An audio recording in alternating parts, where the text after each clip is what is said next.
नमो नमः छात्रों, आज की कक्षा में आपका बहुत बहुत स्वागत है। आज हम जो षष्ठम पाठ का यशा शरीरम जो था इसका पार्ट 2 पढ़ेंगे। अभी तक हमने जो मार्कंडेय नाम के ऋषि थे उनका जो शिष्य था वासुदेव था, उसकी जब 12 वर्ष का अध्ययन का समय समाप्त हो जाता है तो गुरु उसको बोलते हैं कि तुम यहाँ पर जाओ, देवराज का घर को देख कर आओ, लेकिन घर के अंदर नहीं जाना।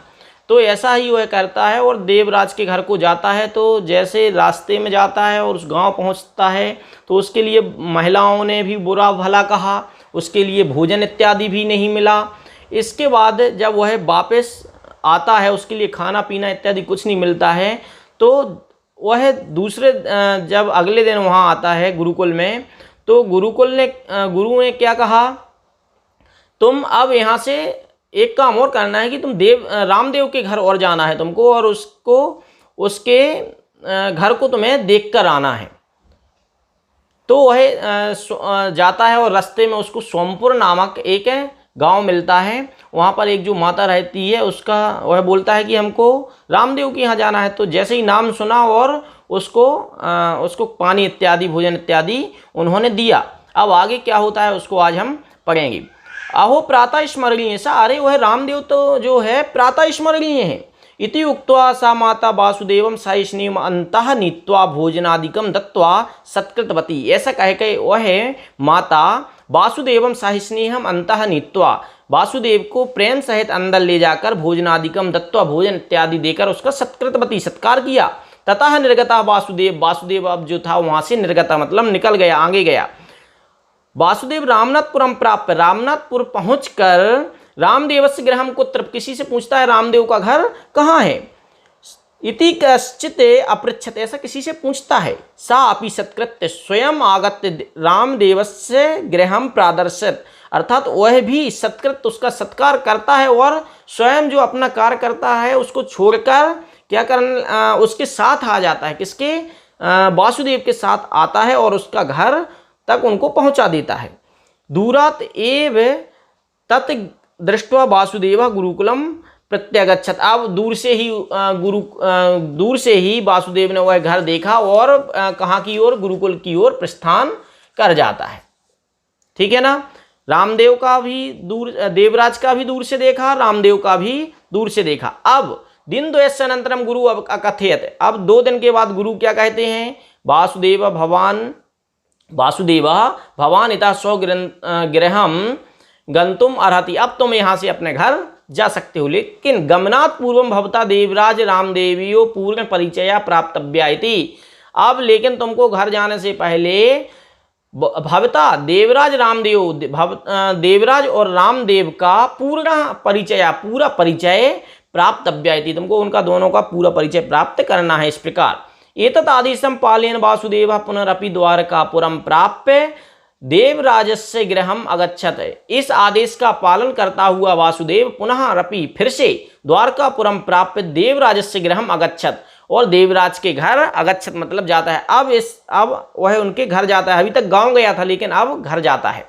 वैभवोपेतम गृहम तत्, उसका जो घर था वह वैभव से सहित था, अर्थात सारी सुविधाएं थी।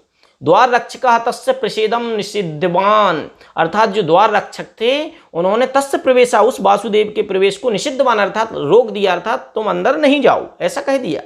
बहुधा प्रार्थना यदा कृता तदा सह अंतः गत्वा देवराजम वासुदेवागमनम निवेदितवान। बहुधा प्रार्थना यदा कृता, बहुत प्रार्थना जब की, तदा तब सह अंतः गत्वा, वह अंदर जाकर, वह द्वार रक्षक अंदर जाकर देवराजम वासुदेवागमनम निवेदितवान, देवराज से वासुदेव के आने का निवेदन किया कि वासुदेव आए हैं।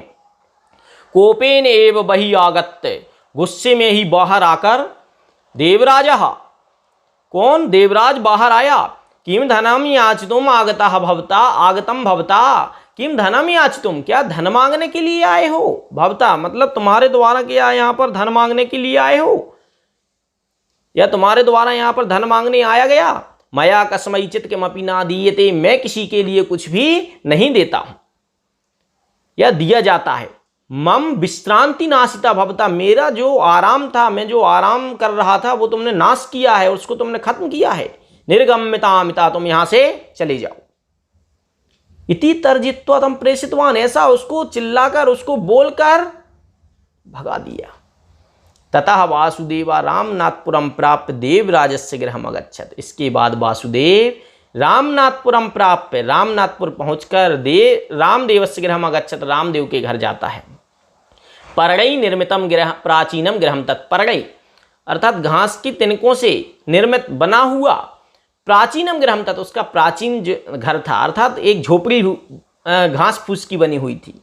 कश्चन युवका तम सादरम स्वागतीकृत्य पानीय भोजनादि भी तम सत्कृत्य विश्रांत्यर्थम व्यवस्थाम आकरोत। कश्चन युवका, कोई युवक, तम सादरम स्वागतीकृत, उसको उन वासुदेव को सादरम स्वागतीकृत, आदर सहित उनका स्वागत करके, पानीय भोजनादि भी, पानी और भोजन इत्यादि के माध्यम से, तम सत्कृत्य उनका आदर सत्कार करके, विश्रांत्यर्थम आराम करने के लिए, व्यवस्था आकरोत अर्थात व्यवस्था कर दी।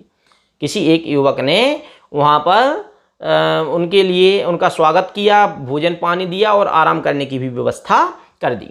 विश्रांति अनंतरम सः अहम रामदेवस्य पुत्रः इति स्वपरिचयम् उक्त्वा आगमन कारणम अपृच्छत।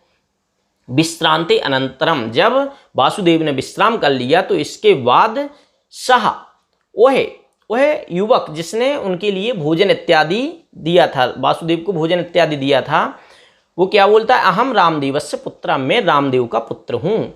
इति स्वपरिचयम उक्त्वा, ऐसा विनम्र भाव से अपना परिचय बोलकर आगमन कारणम अपृच्छत, आने का कारण पूछा।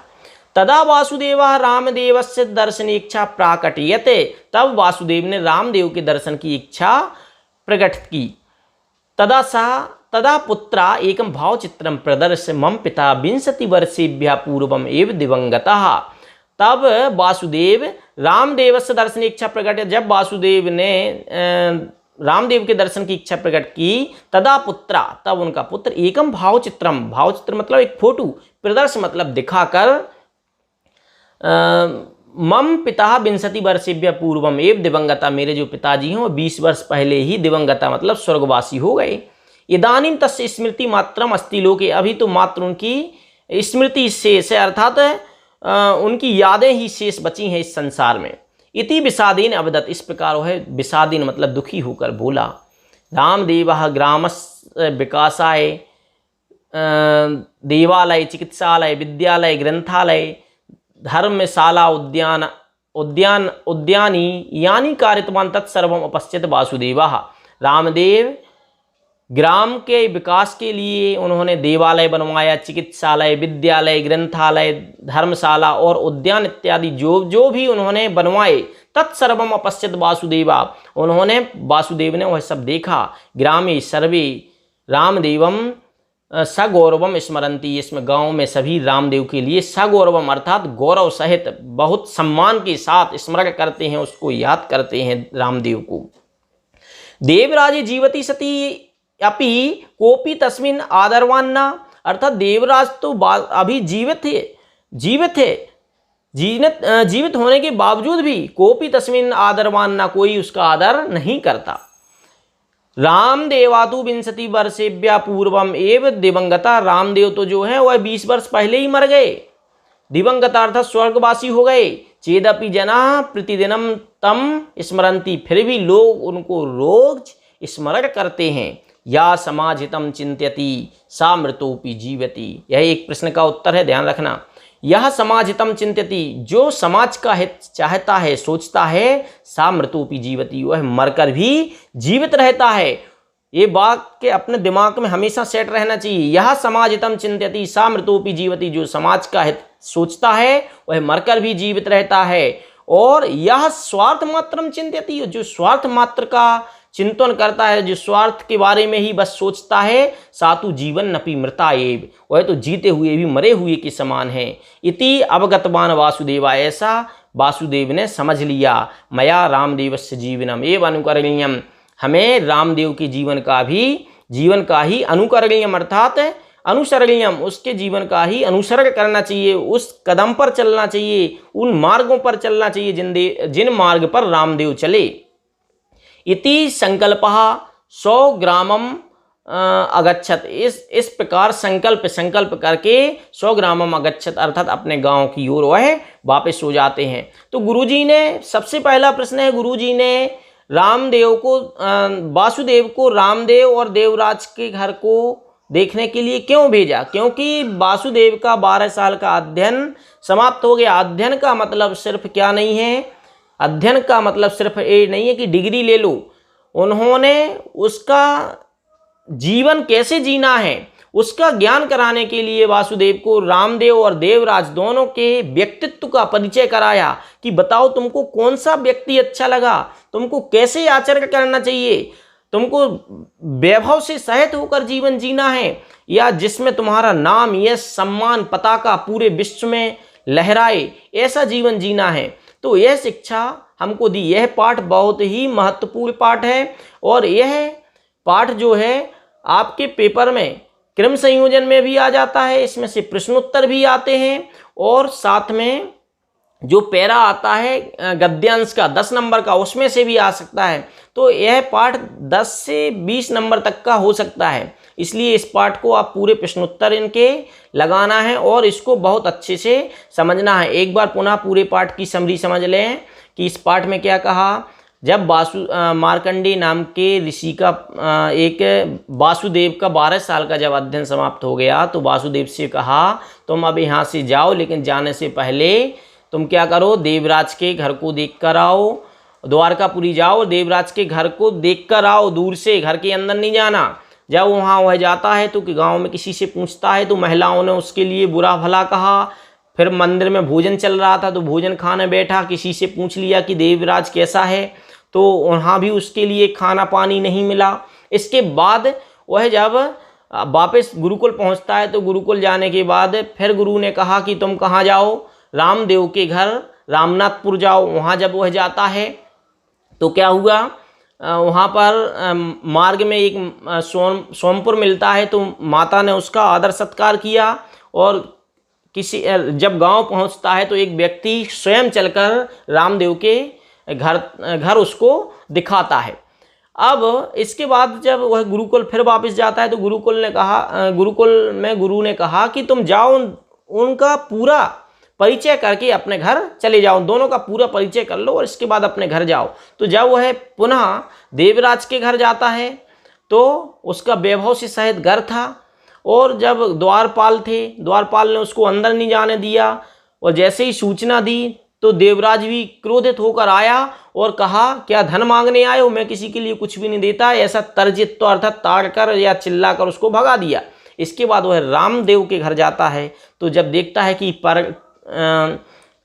तिनकों से सहित उसका घर है और जैसे ही वह घर के पास गए तो एक किसी ने क्या, उसके बालक ने उसका आदर सत्कार किया, भोजन खाना पानी दिया, उसका आराम के लिए सिंह पलंग लगा दिया और जब उठ गया तो इसके बाद आने का कारण पूछता है और सब कुछ पिता के बारे में बताता है। तो वास्तव में जीवन कैसे जीना है इस पाठ के माध्यम से आज हमने सीखा।